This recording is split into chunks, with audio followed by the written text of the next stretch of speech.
Western culture में Greek के police state से लेके आज के वेलफेयर स्टेट तक, या यूं कहें भारतीय सभ्यता में राम राज्य से लेके आज के लोकतंत्रात्मक या डेमोक्रेसी राज्य तक, स्टेट का मीनिंग, डेफिनेशन, नेचर, स्कोप और एस्पेक्ट बहुत ही बदलते रहे हैं। और आज हम इन्हीं स्टेट के बदलते नेचर के साथ में 70 के मेन प्रोविजंस की चर्चा करने वाले हैं। तो चलिए आराम से प्रारंभ करते हैं।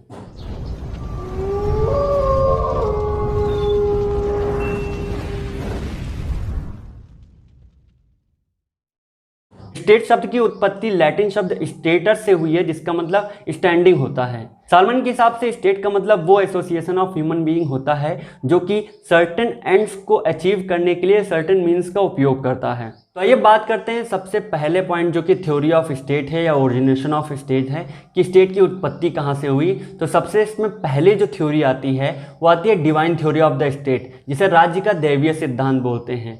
अगर वेस्टर्न कल्चर में देखें तो इसके रूट जो हैं रेक्स इज लेक्स की मैक्सिमम मिल जाता है, जहाँ पे किंग इज द लॉ, राजा ही कानून है, इस व्यवस्था को इस्टेब्लिश किया गया था। अगर इसको भारतीय सभ्यता में देखें तो भारतीय सभ्यता में भी आपको पुराणों में और सब जगह पे जितने भी धर्म ग्रंथ हैं वहाँ पे ये मिलेगा कि राजा जो है वो भगवान का प्रतिरूप होता है, एक देव की प्रतिछाया होती है और उसके अंदर भगवान के सारे गुण होते हैं और वो प्रजा के भलाई के लिए उसको राजा बनाया जाता है। और दूसरी प्रमुख थ्योरी आती है सोशल कॉन्ट्रैक्ट थ्योरी। इसके भी दो एस्पेक्ट आपको देखने को मिल सकते हैं। पहला एस्पेक्ट वेस्टर्न कल्चर का है, दूसरा इंडियन का है। वेस्टर्न में इसका प्रतिनिधित्व थॉमस हॉब्स, लॉक, रूसो ये सब करते हैं, और इंडियन कल्चर में इसका प्रतिनिधित्व जो है वो मनुस्मृति और कौटिल्य महाराज करते हैं। इन दोनों ही थ्योरीज में ये बात कही गई है कि प्राचीन अवस्था में जब स्टार्टिंग में ह्यूमन इवोल्यूशन हुआ था, जब व्यक्ति आया था एग्जिस्टेंस में, तो वो आदिमकालीन अवस्था में रहता था, किसी का किसी से लेना देना नहीं था। लेकिन जब जमीनी विवाद बढ़ा, इंटरेस्ट का कोलैप्स होना स्टार्ट हुआ, तो उससे समाज में जो पहले से एक पीस इस्टेब्लिश था वो भंग हुआ, और उसको ख़त्म करने के लिए लोगों ने आपस में समझौता किया और एक व्यक्ति को राजा बनाया, और व्यक्तियों ने अपनी सारी सॉवरेनिटी उन्हें डेलीगेट करी, बदले में राजा ने उन्हें राइट्स और ड्यूटीज प्रोवाइड कराए। तीसरी थ्योरी पेट्रियार्कल थ्योरी आती है। इसके रूट भारतीय सभ्यता में बहुत अच्छे से आपको देखने को मिल सकते हैं, जहां पे पितृसत्तात्मक परिवार पाया जाता था। हिंदू पर्सनल लॉ में कर्ता की अवधारणा भी यहीं से ली गई है। इस व्यवस्था के अंतर्गत एक परिवार में एक मुखिया होता है और उस परिवार को बढ़ते बढ़ते ऐसा हो जाता है कि वो एक गांव बन जाता है, फिर कई गांव बन के एक विश्व बनाते हैं, फिर कई विश्व मिलके एक जन, और कई जन मिलके एक जनपद या नगर बनाते हैं, और उस नगरपति को ही राजा कहा जाता है। उसके बाद अगली थ्योरी आती है मैट्रियोर्कल थ्योरी, जिसे हम मात्र सत्तात्मक सिद्धांत भी कहते हैं। इसके रूट्स आपको वेस्टर्न कल्चर में देखने को मिल जाएंगे, जहाँ पे पहले लोग शादियां नहीं करते थे और औरतें अपने बच्चों के साथ अपना अलग परिवार बसा के रहती थी, और वहीं से इस सिद्धांत की उत्पत्ति हुई थी। इस सिद्धांत के एक्सपोनेंट्स ये सारे हैं और इनको फॉलो इन सारी कंट्रीज में किया जाता था। स्टेट के ओरिजिनेशन से रिलेटेड और भी ढेर सारी थ्योरीज हैं, तो इनको एक एक एक्सप्लेन करना थोड़ा मुश्किल है। हम लोगों ने कुछ मुख्य थ्योरीज की बात करी है। उसके बाद अगले पॉइंट में अगर हम स्टेट की फंक्शंस की बात करें तो इनके फंक्शन को भी दो पार्ट्स में डिवाइड किया जा सकता है। पहला फंक्शन है प्राइमरी फंक्शन, दूसरा सेकेंडरी।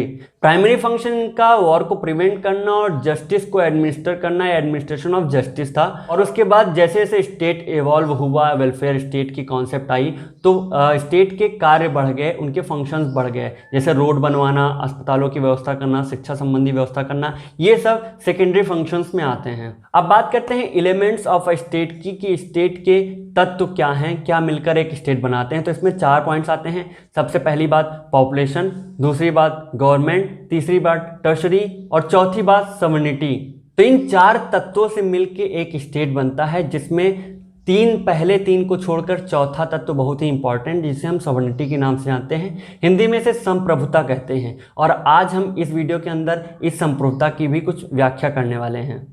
अगर सॉवरेनिटी शब्द की उत्पत्ति की बात करें तो ये लैटिन टर्म सुप्रीफस या सुपरनस शब्द से आया था, जिसका मतलब सुप्रीम होता है। बेंथम के अनुसार एक सॉवरेन अथॉरिटी में ये 3 कैरेक्टरिस्टिक्स होना जरूरी हैं, जिसमें सबसे पहली चीज अनिवार्यता को शो करता है, दूसरा अविभाज्यता यानी उनको डिवाइड नहीं किया जा सकता, और तीसरा शब्द इसकी असीमितता या एब्सोल्यूटनेस को शो करता है। भारत में सवर्निटी के कॉन्सेप्ट आपको मनुस्मृति, नारद स्मृति और कुछ सूत्रों में मिल सकते हैं। यहाँ पे भारत की संप्रभुता कहीं भी एब्सोल्यूटनेस को एडवोकेट नहीं करता था। राजा की शक्तियां बढ़कर तानाशाह में परिवर्तित न हो जाएं तो इसको लिमिट करने के लिए ये दंड की व्यवस्था भी करते थे। सॉवरेनिटी शब्द की सबसे पहले सिस्टमेटिक व्याख्या मैकियावेली ने करी थी और उसके बाद फ्रेंच जूरिस्ट जीन बोदिन ने इसको आगे बढ़ाया। सॉवरेनिटी के कैरेक्टरिस्टिक्स आपको ये देखने को मिल सकते हैं। ये सारे फीचर्स जब एक अथॉरिटी में पाए जाएंगे तो वही व्यक्ति पॉलिटिकल सुपीरियर कहा जाएगा। और अब बात करते हैं एक बहुत ही मुख्य थ्योरी की जिसको कमांड थ्योरी ऑफ ऑस्टिन कहते हैं। यह ऑस्टिन द्वारा प्रतिपादित की हुई थ्योरी थी। ऑस्टिन कहते थे कि एक व्यक्ति जिसकी आज्ञा का पालन बहुसंख्यक जनता, बहुत सारे लोग करते हैं, लेकिन वो किसी की आज्ञा पालन करने के आदी नहीं है, तो उस व्यक्ति को उस समाज सहित एक सवरेन अथॉरिटी के नाम से जाना जाएगा। सवर्निटी के कॉन्सेप्ट में ऑस्टिन की ये थ्योरी बहुत ही महत्वपूर्ण थ्योरी थी, जिसने एक स्कूल को, जिसको एनालिटिकल स्कूल या पॉजिटिव स्कूल भी कहते हैं, उसको जन्म दिया। लेकिन साथ ही साथ ऑस्टिन की इस थ्योरी को कई लोगों ने क्रिटिसाइज किया, ऐसा कहा कि ये जिस सवरेन पावर की बात करते हैं, पहली बात तो वो पाई नहीं जाती, और दूसरी बात उसको इस तरह से एब्सोल्यूट करना, उस पर ढेर सारे पावर, इतनी असीमित शक्ति दे देने से वो व्यक्ति तानाशाह हो जाएगा, जो कि उसके प्रजा के लिए अच्छा नहीं होगा। तो स्टेट और सवर्निटी के टॉपिक पे आज के लिए बस इतना ही। ज्यूरिस्प्रूडेंस के बाकी वीडियोस के लिए बने रहिए हमारे साथ। नमस्कार।